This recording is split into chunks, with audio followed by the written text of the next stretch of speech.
All right. Good morning, Facebook. So this morning, what's today? Today is Monday, November 26th at 8:50 Mountain Standard Time.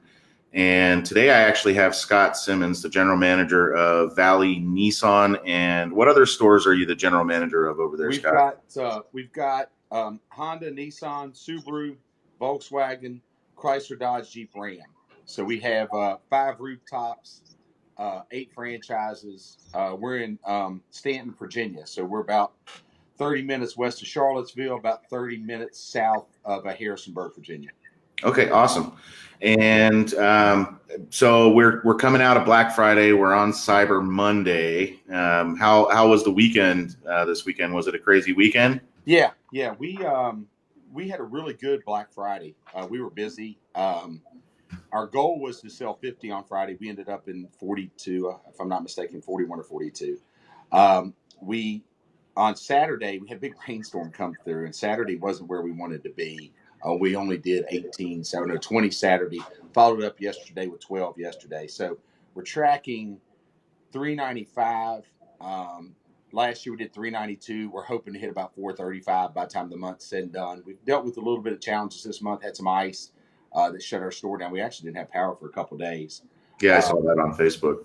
yeah, but we've got a good team, and my team will dig and get it done somehow, some way. Every about mid month, I start going around having meetings. Hey, what's going on, and somehow the team just pulls it out. Man, it's all about people. So It is all about people, and that's one thing I have noticed about your store. I mean, I've been a vendor for 17 years, so I've worked with a lot of car dealers. And one thing I did notice about your team is they didn't really need much babysitting since they started on the product. They picked it up and figured out how to sell cars. We didn't have to push them. So I definitely, and you probably noticed that when I onboarded you, that my first instinct was, all right, we got to babysit you guys. It's nice to have clients that I'm able to not have to micromanage to make sure that they're successful. And your team is definitely one of those teams. So the purpose of today's video is to really dial in, not so much just on TECOBI, but you're also using Facebook and text message in ways that you've never used them before. You're probably spending more. I don't know how much you've spent on Facebook in the past, but I would assume that you're spending more than you've spent in the past, and you're starting to see some results. So how many leads last month, or whatever numbers you've compiled? I think you have this month or last month. Which yeah, month? I have so far this month. We've had 303 leads, 25 appointments, 20 shows, and 10 sold, with quite a few deals working. Okay. We do a round robin, so each store here is set up differently. We have Nissan. It's round robin, so we're trying to see who performs, and who performs will get to stay in. Who doesn't perform will not receive the lead. So I would say that these ratios will increase greatly once we get the right people with the right training in there. Right now, we're having the team compete.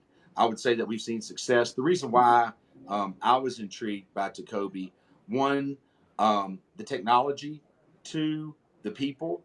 When you're in the car industry, you want to deal with people that are like-minded. You want to deal with people that are aggressive. When we talk to a lot of vendors, you can tell pretty quick who knows what's going on and who doesn't. And I'll tell you, from the minute that I think I put in a lead about a year ago, no, probably a year and a half ago, kind of vetted you, called references, references checked out. I liked your company style. You've got to be aggressive when you put out these Facebook posts, and your technology, I think, is really strong. And the biggest difference between all that is your people. Right. Your people. I truly believe your people, and I would call you out if they didn't. Everybody knows me.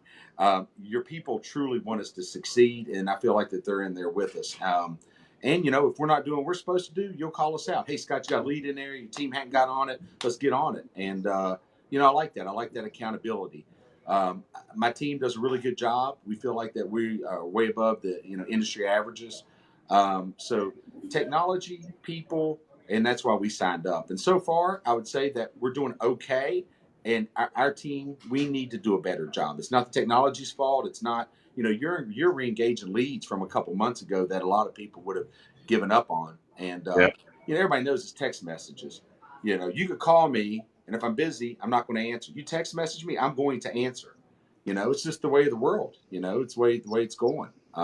Yeah, it you know, is. I, It is definitely the way of the world. I mean, I've been a telemarketer my whole life, and phone calls have been something. I mean, I had classrooms full of people that I had to pound phone calls into their brains, and for someone like me to kind of start to realize, hey, maybe cold calling people first isn't. Let's cold text them first would probably be the replacement for it. So 300 and something leads, 25 set, 20 show. So that's a really strong show rate. The set rate's could have a little work, but still 10 sold out of I think you guys spend $5,000 a month right now yeah, with us total. that's correct. And that we still have the rest of this week. When does your month end this month? Is it We after the weekend? Yeah, we close it. We never leave months open, so we do a hard close. So it'll close on Friday. Okay. That number more than likely with all the deals that we've got working, could get up to 15. Perfect. And that's about where we would want to be. Yep. With that spend. Obviously we would want to do more. Grocers are good on the deals. We're learning what works in our market. Because our market is kind of a rural market. So what I like is when we react and say we want to try this ad, let's go. And y'all guys are on it. And Yep. sometimes we don't have the ideas. And we say, hey, this is what we want to do. Our Nissan store does do quite a bit of special finance. The guaranteed financing we can offer people has got a lot of conversions on it when we ran that ad, and that was one that y'all put together for us. So, so far, as you see, I think you've gotten to know quite a bit of our team through Facebook. Our team as a whole really does a really good job with Facebook. From Yeah. checking in to posting pictures when they sell a customer to, one of our best practices is you trade a car. I'm going to post a picture of your car from your sales consultant. Our almost 50 sales people grab that picture and share it. So if they all share it, put it on social media, how many people does that reach? And it doesn't cost anything. Right. So, And I think that comes from the top down. I mean, I've been following you a while as well. And you're taking advantage of social media and utilizing it not just on a business level, but on a personal level to grow your network. I think a lot of people, when they get involved in social media for business, they think it's got to be all business. And I do see you posting things about your life, and you wake up and you have your motivational post every single morning. So leadership is definitely going to play a huge role in the team's acceptance of social media and usage of social media. And I think you're doing a great job at leading your team down that road because, as we all know, I mean, it's not going away. And I mean, there was a time I can remember I sold to car dealers. Just we're supposed to put cats and dogs on Facebook and entertain the audience. And today we're generating hard leads. I mean, these are real customers that are texting with us that are talking about purchasing a vehicle that are coming directly off of Facebook that I don't think a lot of dealers out there are familiar with or know exist. And when you take that transactional type customer that you drive off an ad into a relationship environment where your team's using social media, I think in the next 2 years, 3 years, you're going to start seeing substantial differences in the repeat and referral business that's coming in off of Facebook because you're fairly new with us. I mean, how long have you been with us now? It's been 4 months. Mm-hmm. Yeah, about 4 months. About 4 months.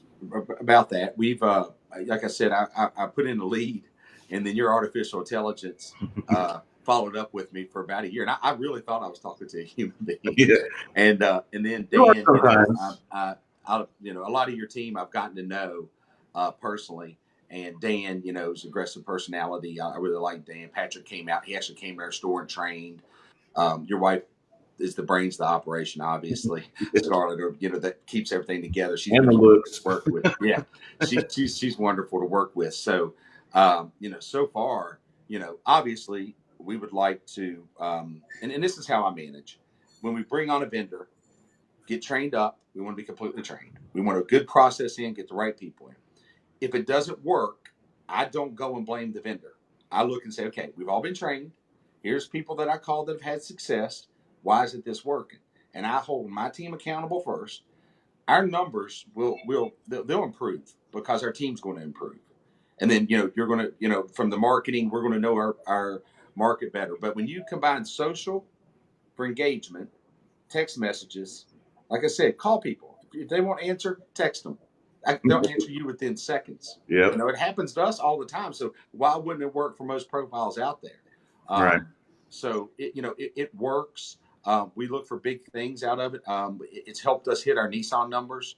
Everybody knows that it's imperative we hit our Nissan numbers, and it's worked. And I think that we're only going to get better and better and better. But y'all have done everything that you said that you would do, which there was no reason, not to.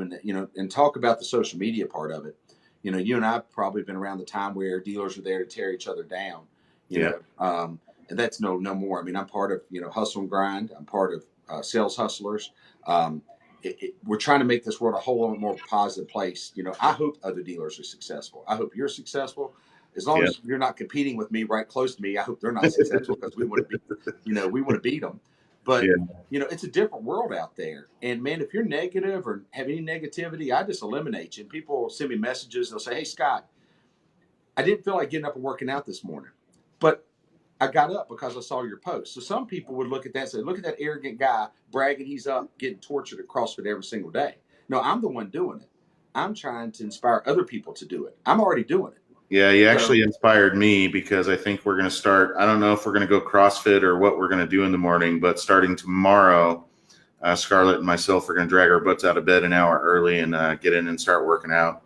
And that you've kind of been in my head over the past month or two.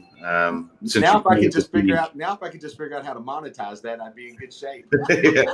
But anyway, one thing you touched on that I really think is important, and I kind of want to add this in here. I know we're going on longer than we should here, but there's a lot of case studies, and I mean every vendor throws a case study at you. Oh, this dealer did great. This dealer did great. This dealer did great.